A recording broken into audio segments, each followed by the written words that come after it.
Bwana Yesu asifiwe.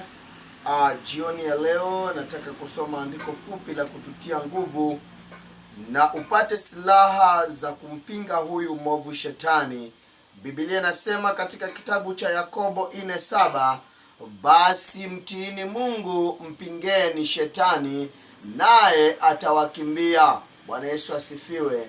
Ni ya kwamba Biblia inatuonyesha ya kwamba tumtii Mungu, tumpinge shetani naye atatukimbia.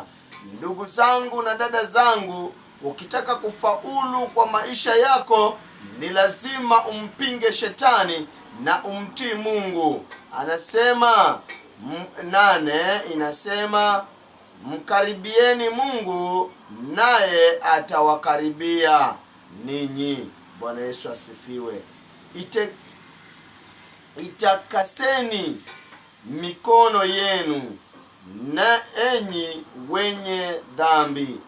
Kwa hivyo kama unajua ya kwamba umezitenda dhambi, wa kukimbilia ni Baba wetu aliye mbinguni, ambaye anatuonyesha ya kwamba tutakase mikono yetu na sisi tu wenye dhambi, na tukikimbia kwa Yesu Kristo basi msamaha tutaupata.